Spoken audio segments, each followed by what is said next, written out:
So one of the reasons this training came up in the way that we're going to go through this training is I get a lot that we learn in school and about the theory of CBT, right? We understand that it involves thoughts, behaviors, actions, but what does that really mean for application? So what do we actually do with our clients that's related to CBT, and what helps them move through whatever issue they're bringing to you? So I'm going to switch things around with the presentation because it was shortened a little bit. So we're going to do my favorite CBT activity of all time. Some of you have done it already, so you guys are going to be kind of leaders at your table to help facilitate some of the challenging parts of it. And then if we have time, I'll go back to some other stuff that's relevant as well. So we're just going to kind of swap it today. So the metaphor for today's CBT training is an iceberg. And the reason it's an iceberg is because we get the thoughts, feelings, and actions are kind of at the top, and then there's all this other stuff that we can do that changes those thoughts. I need to put this down before I start waving it around. So underneath the iceberg are all the ways that we can apply our knowledge of the fact that thoughts affect feelings, affect behaviors, and vice versa. So as just a pre-exam, how many of you are familiar with the CBT triangle? Everybody knows what that is? Is there anybody that's never seen the CBT triangle before? Okay. So I'll review it quickly. Ants, does everybody know what ants are? Automatic negative thought, right? Okay. Core beliefs. Does everybody know what a core belief is? What statement usually gets to the core belief? I am. Good. I am. You guys are doing really good. And then the last part will be problem solving. So those are kind of the four key components to what CBT really entails. Go ahead and click for me. Yeah. You saw the iceberg though, right? Cool. Okay. Just the arrows. Here's an arrow. Oh, these arrows. Yeah, those arrows. Okay. So then press that arrow. Yeah. Okay, so this is a picture of the triangle. And just as a review, we have thoughts, emotions, behavior. It's a triangle because they all affect each other, right? So sometimes my actions affect the other two. Sometimes my thoughts affect the other two. But the key to the triangle is that if I want to change one, I have to change the other two. So that's the triangle in a nutshell. Ants, we'll come back to this later if we've got time. That's the automatic negative thoughts. Go ahead and arrow through for me. Core beliefs. So one of the challenges that we're going to get to when we get to the my favorite worksheet of all time is that typically when we get automatic negative thoughts, we get things like everything always goes wrong for me, right? And then what was your example? The automatic negative thought?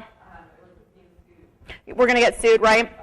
So what we're going to do today is take that a step further. So what does that say about me as a person? Okay, so when we come up with the automatic negative thought, we want the I am statements.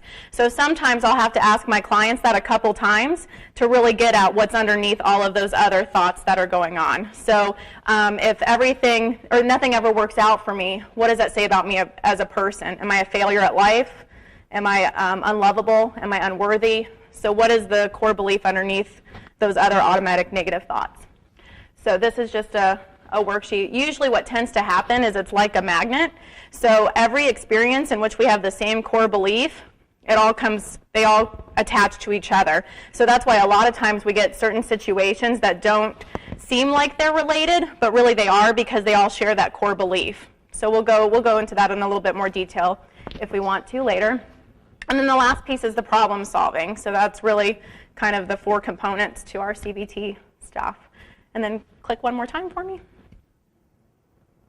So how many of you are familiar or do the basic thought log? So how many of you have had your clients come up with what's the situation, what's the feeling, thought, and behavior? Have you guys all done that with your clients? Okay. So we're going to do the thought log on crack today. We're doing like the extreme thought log today. So we're going to take that a little step further. So one more arrow. One more. So we're getting deeper into the iceberg. That's the metaphor. All right, so I can't play the video today, but it was just a kind of a diving in point. We didn't really need it. It was an Austin Powers group therapy clip. I couldn't find a What About Bob one that fit. So I want you all to pull out the main worksheet that's on the table. And there are two sides. So I want you to flip it to the side that says Thought Record 2.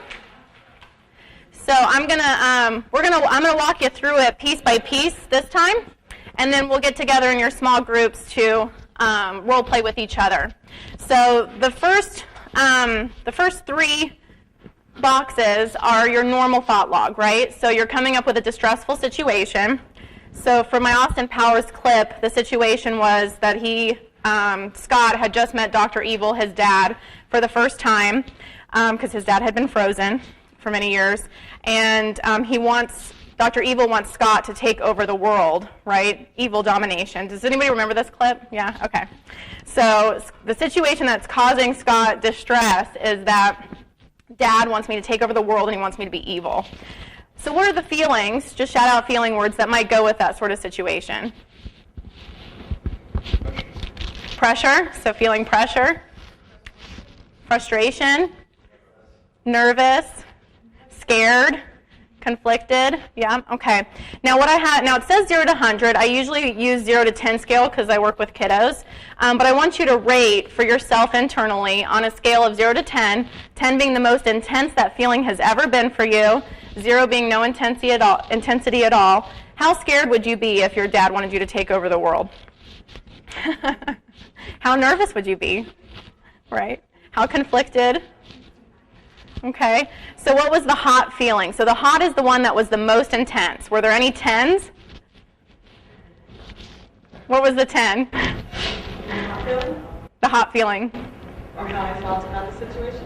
It's the hot feeling is the feeling that you've already labeled that's the most intense. So out of all of the feelings that we all shouted out, which one do you think is the most intense for that situation? Terrifying, yeah, that would be a 10. So you have your client go through and you rate each feeling on a scale of 0 to 10. Then you have them come up with the automatic thought. So this is where I'm going to challenge you guys a little bit, where we typically come up with all of the negative thoughts, right? And our client usually doesn't have any problem coming up with negative thoughts that go along with the situation, but usually they're not I am statements. Sometimes they are, right? Sometimes we get like therapy gold and it's like, okay, I know exactly what this core belief is and we're working on it. Sometimes you have to dig a little bit. So in this scenario, what do you think Scott's core belief is that his dad thinks he's going to take over the world? He doesn't want to. In the clip he says, I'm afraid that my dad's that he wants to kill me and that he hates me. Right, and then Dr. Evil says, well, he's astute. I have been trying to kill him. So what do you think his core belief is? What's his I am statement? I'm not loved by my father. Mm-hmm. I'm not a good son. Yep, I'm not a good son. Mm-hmm. I'm not good enough. Great. So you can see where the superficial thoughts, right? My dad wants to kill me. My dad wants me to take over the world. These are negative thoughts, but they're not the I am statements. So what we really want here is the I am statement. The question that can get you there if you're having trouble or if your client really doesn't know or isn't aware is, what does that say about you as a person? So the fact that your dad wants to kill you, what does that say about you as a person, right? I'm not worthy of love, or I'm unloved. Okay? So then you're going to do the same thing when we go through this. Your goal is to have an automatic thought that goes with each feeling. So what's the I am statement that goes with terrified? What's the I am statement that goes with confused? What's the I am statement that goes with conflicted? So it may not always match up, but that's what we want to try to see. And then you're going to do the same thing. You're going to rate what's the hot thought. So out of all those, what is the most intense thought? And usually when I frame it to my clients, I'll say, what's the one that replays over and over again, right? What's the broken record thought? And try to identify what that one is. And then usually I'll circle that one, and that's the one we're going to work on. So for this example, you may all pick out a different one for Scott and Dr. Evil. So go ahead and identify what you think Scott's automatic negative thought is. And then circle the one that you think would be the hot thought. So I'm unloved, I'm a bad son, I'm a failure.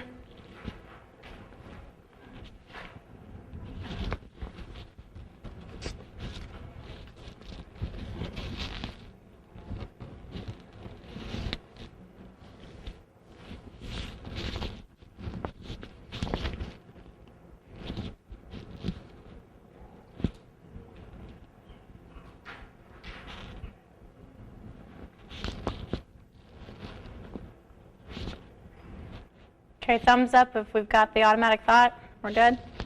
A couple more seconds. Okay.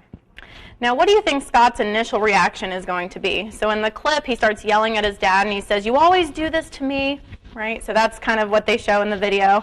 What do you think Scott's initial response would be if he's feeling terrified, conflicted? His dad wants him to take over the world and be evil. He talks about how he wants to be a veterinarian and how he wants to open a petting zoo. And Dad's response is, "An evil petting zoo? An evil vet?" So what do you think Scott's first reaction would be? I think first it might be anger, But anger is the feeling.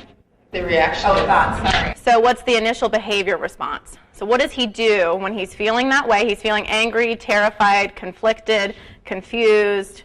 He's thinking, "Dad wants me to take over the world."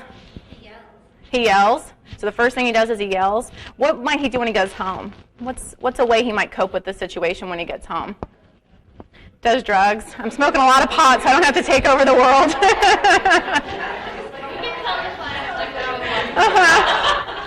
What drug do you think he'd be using, right? Probably some pot to subdue to depress that.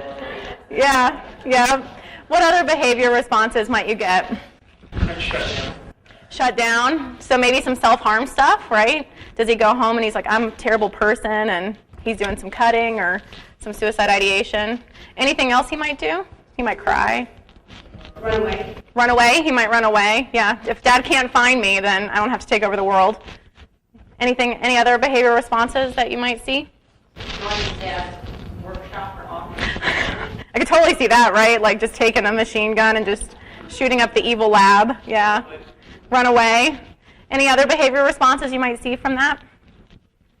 So then when you have your client come up with all of those behaviors, and this part's really important, you want to rate what the effectiveness is. How does that work for you, right? How effective is that at decreasing your anxiety, your feeling of terror, your confusion? And usually, I think out of all the times I've done this, once or twice I've gotten a 0%, right? Because if it's 0%, they're probably not going to do it again. But if they're getting a little bit of help out of it, if it's decreasing some of those emotions, even if it's a maladaptive coping skill like running away or using drugs, it's still helping them. That's why they're continuing to do it. So this is our first chance at validating that they are using coping skills and that it's working to decrease those negative feelings, the unpleasant feelings. So go ahead and rate. If you were Scott, how much would that help decrease some of those feelings for you? If you ran away, if you destroyed the evil lab. And so usually I'll encourage them to give me a percentage, right? So is it 50% effective? Is it 10%?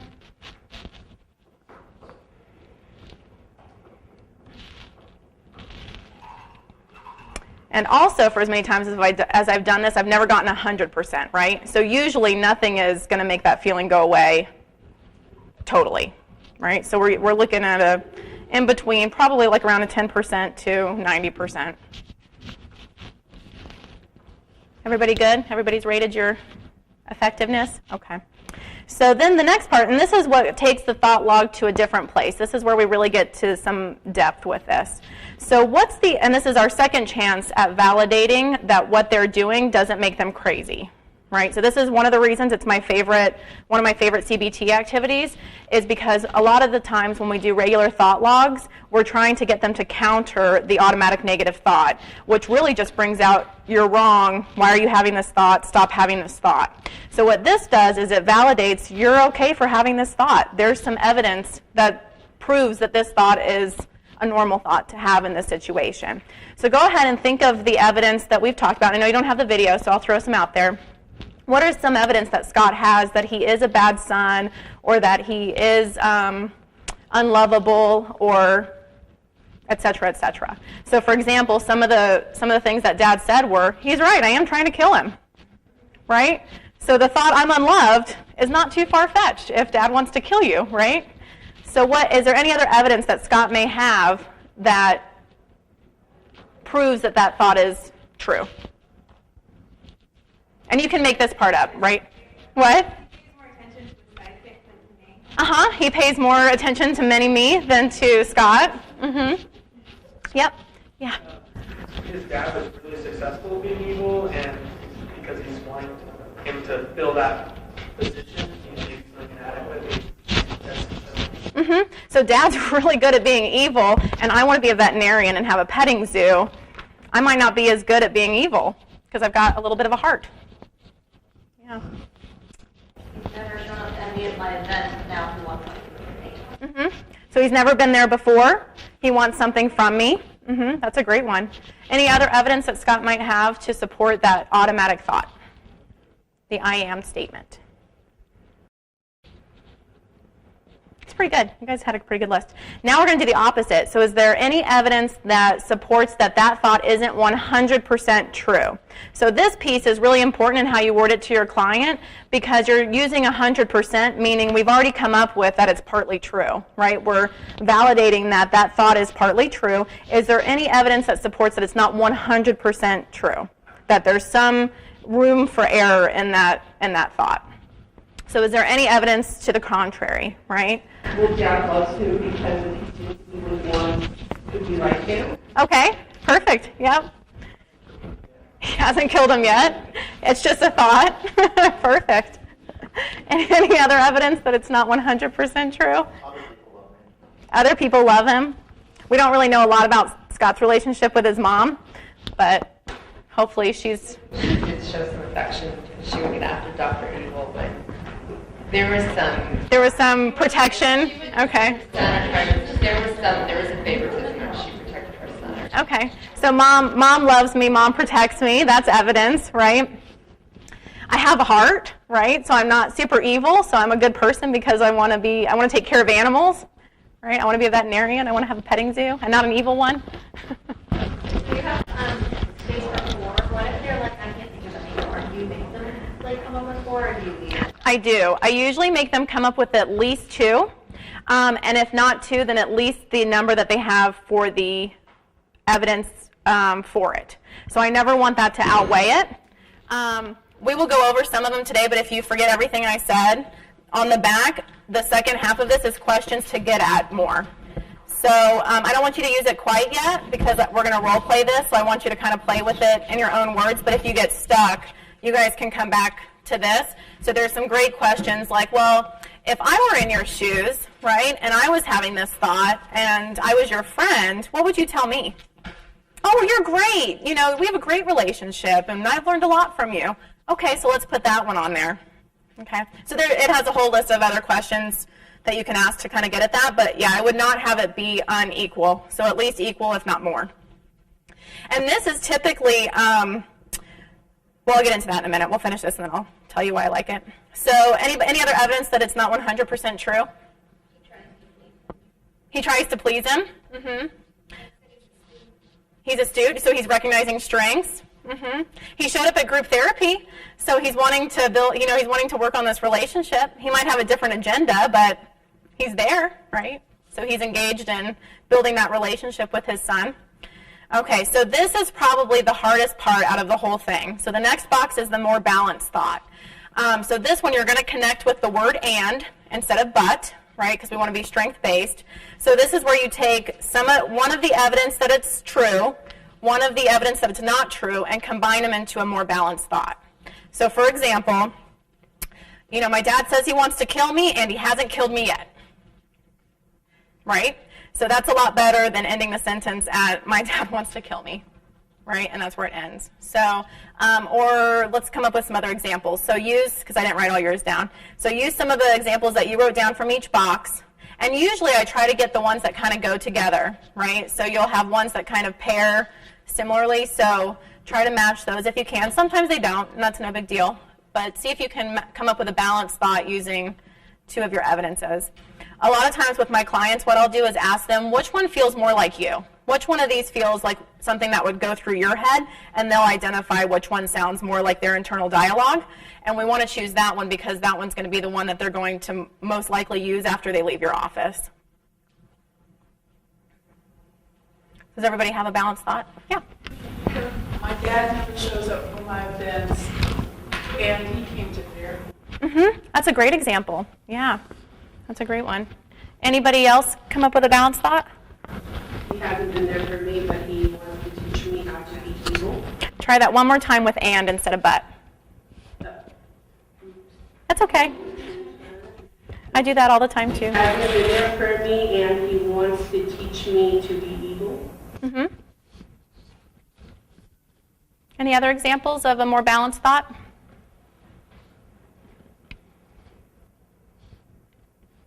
How did your guys' reactions feel to hearing the balanced thought versus just the one where it's the very first automatic negative thought? So somebody give me the first automatic negative thought that we had written down. My dad is evil. I'm a bad son. Does that sound different than my dad didn't show up for me and, before, and he's at therapy now? That's a big difference, right? So and which one's more realistic for the situation? The more balanced one. Why is it the same thing instead of What happens internally when I say, you did a wonderful job, but I want to see you here next week?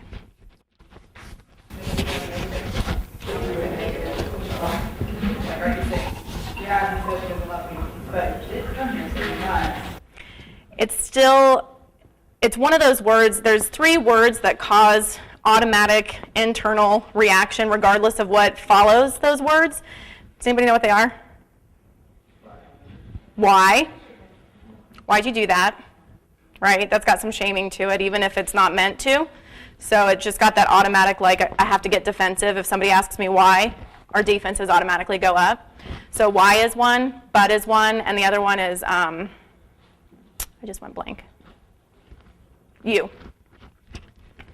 Right? So that's why we use I statements, right? Because you did this to me, or you did this, or you are going there, is automatically raising defenses. So even though a strength follows the but in this circumstance, we want to always try to use and, because we just want to take away that defensiveness because we're already dealing with a stressful situation. So our defenses are already up, so if we take away those kind of anxiety-provoking words, then it just helps to facilitate those feelings a little bit easier. That's a great question. And I still catch myself, so I still catch myself saying but. It's just something to be aware of when are we using it, how are we using it, what's the tone of voice that we're using when we use that word.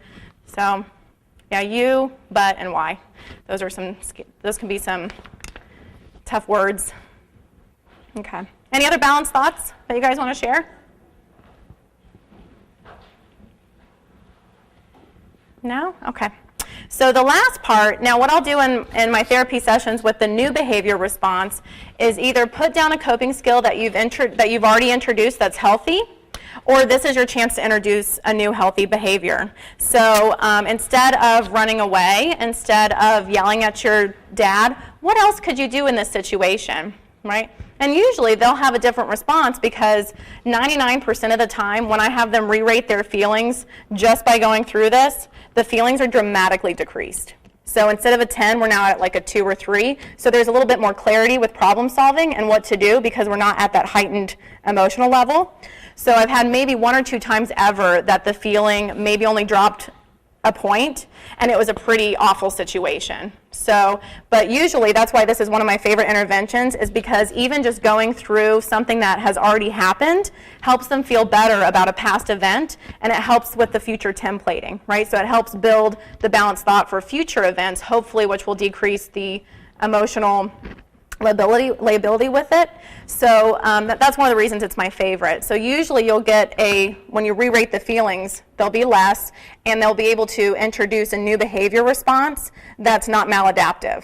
So when I say to Scott, what could you try differently with your dad when you're in this situation, and your dad wants you to be evil, and he wants you to take over the world, and you're feeling really terrified and confused and conflicted, and you're thinking, I am a bad son, what are you going to do now?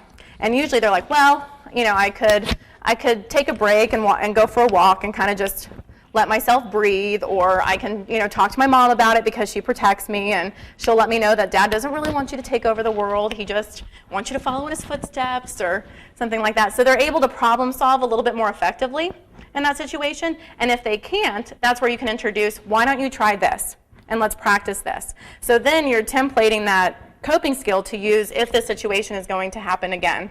So most of the time when you have your clients identify a stressful situation, it's not a one-time situation, right? If it was a one-time situation, it probably wouldn't be on their mind as distressful later. So usually it's something that happens over and over again, right? I'm getting bullied at school.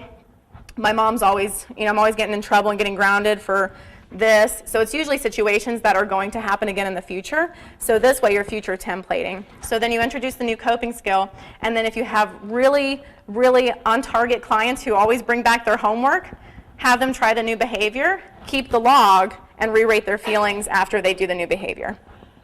That's a little bit trickier. That's Dr. McCain's presentation on motivational interviewing with bringing back homework. But even just if we never get there when we do the thought logs, we typically get a lot more decrease in those negative feelings. So does that make sense? What are first reactions to going through that with me? Like it? Okay. Yeah, it's a little more a clear process of how to get client from like point A to point B. I will tell you the times that I use this the most often in my own practice is when I get stuck and I'm noticing that I'm in that yeah but cycle with clients. This is where when I start to use it the most is when I have the clients that are like yeah but then this happened, and we just get stuck in that cycle of really kind of that cognitive chess game, and we need to pull them out of there and connect them with the core belief, what's really going on, and what are we going to do differently. So I've done this so many times that I have it memorized, and that's one of the nice parts about doing this. That's why I'm going to have you guys role play it to get it into your own words and get it kind of in a more natural setting, because not all the time can you bring out this worksheet and say, let's go through this. Sometimes you need to get out of that resistance with your client, and you don't want to break that by going and getting a worksheet and pulling it out and doing all that. So if you have a more natural way and you kind of know where this is headed and you can map it out, you can pull this up in your natural conversation, and then once everything's done, I'll say, now I want to show you what I did so that you can do this on your own thoughts, right? And then teach the skill. So that's most of the time I don't actually go through the worksheet with my clients on the worksheet. I go through this process verbally with them on the first time, especially if they're already at a high emotional level when they're telling me about the situation. So I'll get the feedback, and then I'll tell them, okay, next time this happens, I want you to try this. I want you to try this worksheet, and I'll introduce it and have them go through it. Now, if I'm introducing it as a skill building, and I'm introducing it and it's not in an emotional interchange and therapy, and I pull out the worksheet, I do the writing. So that's very important, because obviously when you first look at this is a lot of stuff. It's a lot of therapy words. It's very confusing. I don't want the information to get lost with them trying to fill it out on their own. So I go through, tell me what the situation is, tell me what your feeling is, and that helps me a lot more with these kinds of exercises. I think when we have the clients write it down, a lot gets lost. So it takes the pressure off. How many of you have had clients that are like, I don't know how to spell, I don't want to do that, I can't read, and then it increases their anxiety already because they don't want to embarrass themselves or be judged or whatever. So it just alleviates a lot of that. You can go through it and write it out. Any questions about it? No questions? You guys ready to try it?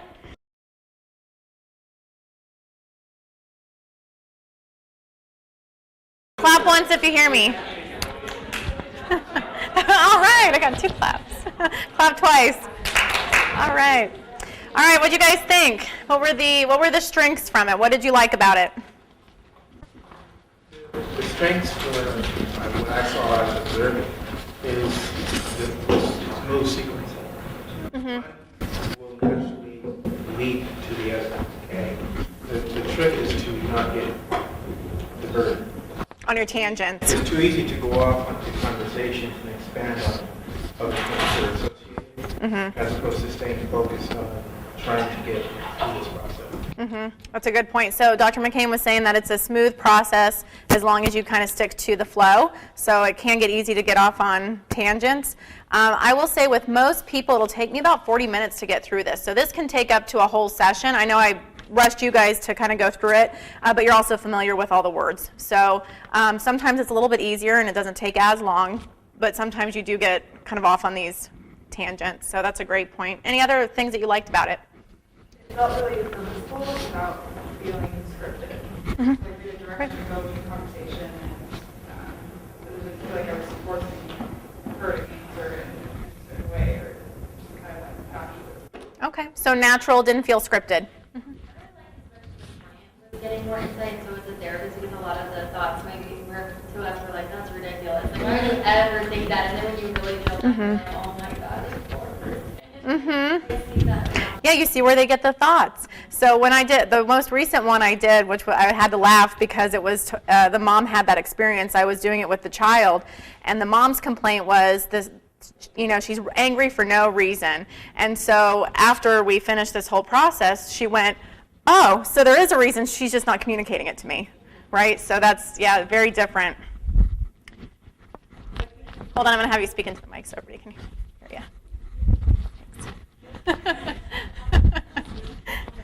Well, it's for the camera too, so that way people in the future can. Yeah, what's really great about this is like it can help us understand culturally some of our clients as well, like their thought patterns, different parenting styles of different cultures. I think that's really helpful. Awesome. Any other strengths? Any other things that you liked about it? Okay, what were the challenges? What didn't you like about it, or what was tough? Where'd you guys get stuck? For us, it wasn't so much a problem that it was recognizing with the example of anecdote, which is one of our kids that's extremely affective. It's hard to remove somebody who's extremely affective from the feeling part to the thought. So it's extremely hard to move from feeling to thoughts. I use this as an assessment a lot too. So I can't tell you how many times I get to, what feeling do you have in that situation? And they give me a thought. So I know, oh, I got to backtrack. We got to do feeling identification first, right? So if they're not even able to identify the feeling, I'm not going to be able to complete this. I got to go back to, what are your feelings? How do you know their feelings? What comes up versus finishing the form. That's why a lot of times. Yep. Yep. And that makes sense because you deal with all the externalizing behavior stuff, right? So typically, and think about yourself, think about kids in your life, or think about your clients. Everybody experiences the triangle, right? So we all have different times where my thought leads to an action or a feeling, or sometimes the action will lead to a thought or feeling. Sometimes there are some personalities and there are some people where we lean towards one or the other, right? So for a group of people, some of the kiddos that you're working with, they're action-oriented, right? So typically, if they're go-to on the triangle, they're going to be action-oriented, and so they act first and then think and feel, right? And then sometimes we have other people who fall under some of the anxiety disorder spectrum that are going to think and ruminate first and then feel and act or not act, right? Some of the depressive disorder stuff, they're not in action, they're in thought and feeling mode. So a lot of times with our certain diagnoses or certain populations, you'll get groupings that are more on one end of the spectrum. So then our job and our goal becomes to connect them with the other side, right? So we know the number one thing with depression is behavior activation, right? So once they start doing stuff, exercising, calling their friends and family, they start to feel better, right? So that's another way you can apply the triangle, is try to figure out where are they usually at, what's their go-to response. So that's a great point. Any other challenges with it? Any other areas where you guys got stuck? I think for me, the most, and it was like what you guys were doing, I was trying to stay a step ahead, think of what I would say. The transition to the more balanced thought was difficult, or tougher. It didn't seem as natural. Okay. To the other area. That's a great point. So Sarah's talking about the transition to, now let's come up with a balanced thought. The way I deal with that, because that is a normal place to get stuck, the way I deal with that is I have my intro that I give to my clients about that section. So I'll say, now we're shifting gears. So we've got, the reasons that you feel this way or think this way, and now we've got some reasons that might not be true. And now we're going to combine them and come up with something that feels a little bit more realistic that you can then use in the future. So I'll give them that introduction to that area so they know where I'm going. And then another thing that I'll try that's not on here that's really been helpful for my own practice is I'll have them go back, and I heard some of you guys doing this.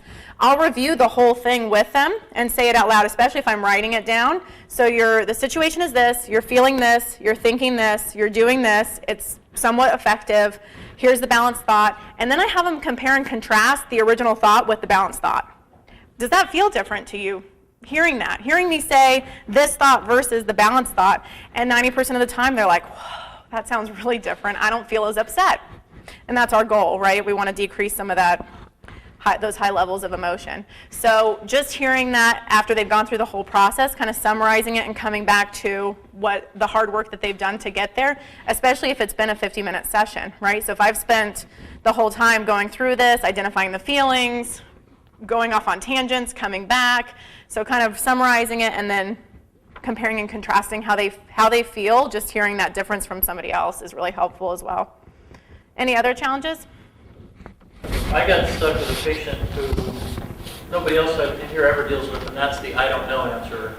Mm-hmm. So you get to a certain place and you say, I don't know. Mm-hmm. So you're trying to figure out, how do I get around it, over it, under it, how do I move this person into either this process or along the flow. And that's a challenge really with any types of interventions. Mm-hmm. That was hard here. We kind of hit a spot and the brakes just went on.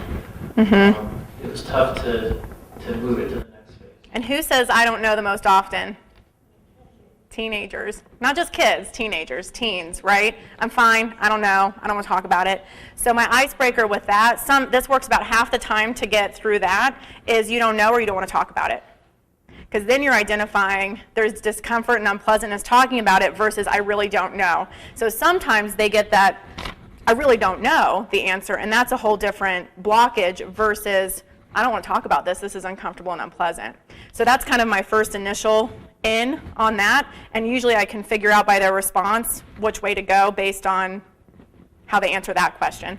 I think another thing is you have to gauge, you have to know your client, you have to gauge, and I think there's a readiness, because CBT is so structured, it can be very directive, and I think we can also kind of lead them, which I don't think is going to be real effective. So I think you have to get to know your client, you have to gauge them, and there's got to be a readiness, I think, with any therapeutic approach.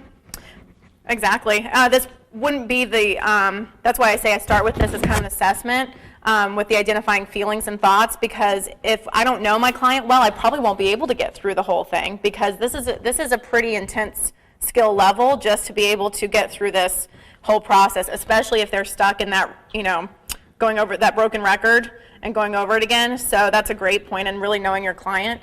The other question that I use a lot to get through that I don't know is, well, what would your best friend say, right? Or what would your parents say, or what would your teacher say, or what would I say if I were in your position? So having them kind of step outside of themselves and come up with a different response can sometimes get away from that as well. One of the questions on the back that addresses that, because remember, you guys have little cheat sheets. So on the back, where the directions, there's some questions to help you with that I don't know. So one of my other favorite questions to use that's on here is, has this ever happened before? And what did you do, or what did you think, or what happened after the previous situation? Even if the previous situation was a little bit different, because you might get enough of a twist to get them out of that space where they don't know this situation, but maybe they had a similar one that they can problem solve with. I got a question. Yeah. In regards to what type of client patient would this strategy or intervention be most appropriate for? I've used it with just about everybody. So I will say that I'm not a CBT therapist, but I use CBT, right?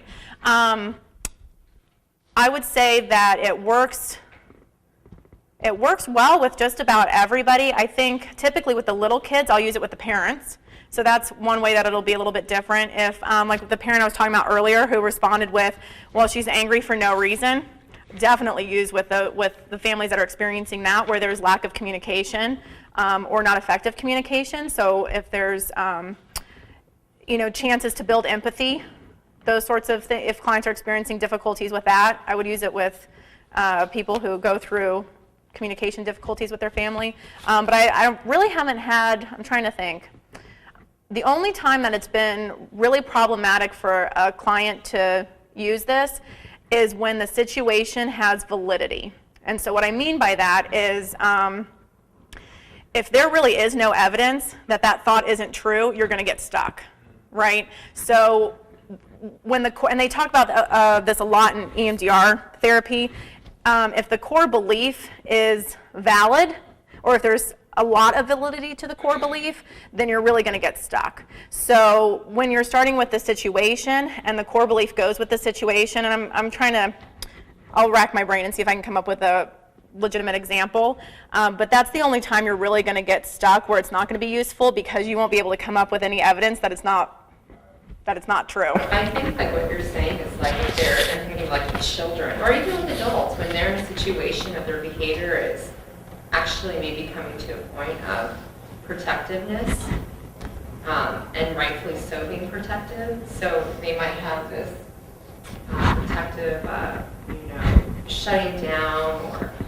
whatever it is from the other person, say their parent, because there actually is harm that is actually being done. So it can be dangerous if you're telling the kid, oh, you need to open up, or you need, and without changing the structure. I think that would be the time to be, like you're saying, if it's not true or what's happening, if there's any sort of abuse going on, to really make sure, because if you're asking the child to do that, you're putting into a lot of harm. And so just kind of being, like you're saying, just being careful of like if these core beliefs are matching and it is true, this kid's responding based on truth, and it's probably at this point the best response he has to protect himself, and not to change your ways until the structures change, so you don't have to feel or do this to protect yourself. Yeah, an example, kind of a harsh example that I can think of would be if there's a child that's been removed from home and they're in foster care and their parent and they don't have, and this is rare, I don't see this a whole lot, but I have seen it, where there is no positive attachment memory, right? So if our brain can go to, okay, in this situation, I have this negative memory, but I've also have other positive memories to attach to this negative memory, right? So that's what keeps us as friends. If I have 10 memories that are positive with one friend and they mess up, I've got 10 other memories to go back to, and that helps with forgiveness and empathy and, building on that relationship. If a child doesn't have, or an adult doesn't have any positive memories mapped to go to, you could get really stuck, right? Because then there's no validity. There's validity to the negative thought versus being able to come up with that balance. So that's a really good question. Like I said, that's pretty rare. So and that's again comes back to knowing your client and knowing. And as soon as you hear that situation, and if you're like, well, I could see, that's going to be difficult to find a positive attachment to, then I wouldn't continue to go through it, or I would go through it a little bit differently. It's a great question. Any other challenges with it? What did you guys that were observing, what did you get out of the observations? What did you guys notice? What were people doing well? How did people reword things that made it flow more naturally or feel more conversational versus scripted? Were there ways that anybody asked? I think it's a situation where it's about repetition. It's about really going through this enough times that you know the core principles. When you don't know that and you're doing it for the first time or the second time or what have you, you can get stuck and you can get caught up in what Dr. McCain was saying into the conversation and go off on other ways where you have to stay. It's important to stay structured and go through the principles, the core principles. So I think it's about the repetition and knowing the actual substance of what you're doing. One of the ways that I'll handle that is, that's really important, and I want to get back to that, but let's finish this first, and then we'll come back, because that's really important. So validating that, I hear that, it's important, and now let's refocus. So that's one way that you can kind of pull it back. So that's a great question. Anything else that you guys have noticed from observation? Okay, we about time? Okay. Any remaining questions? Because we're about time. I kind of agree. I think with anything that's new, it's going to be hard. If you're having a tough time with it, and that's what I noticed, even me actually going through it as a therapist, it's going to be hard, to get it across to the client. It's going to be hard for the client to understand the answer. So, I think about, relating this to the first time I learned how to do a CFT. The same kind of thing. Yep. I had a hard time explaining, what goals were and objectives and the need statement, and of course, the client had a hard time getting it out. Yeah. A hard time explaining it. Yep. The more I did it, the repetition, I was able to, be more relaxed and explain it a lot more easier. And then they pick up on that ease. So practice with each other. I practice this in supervision all the time. I practice this with family members. So it's you can there's ways that you can get comfortable with it. That will definitely help with that. Yeah, I think you guys had some great questions. Thanks for engaging in that with me, and hopefully you find it useful. And if you have other questions, I'll hang out for a minute since we're about time's up. So, all right. Thanks, you guys. Yeah.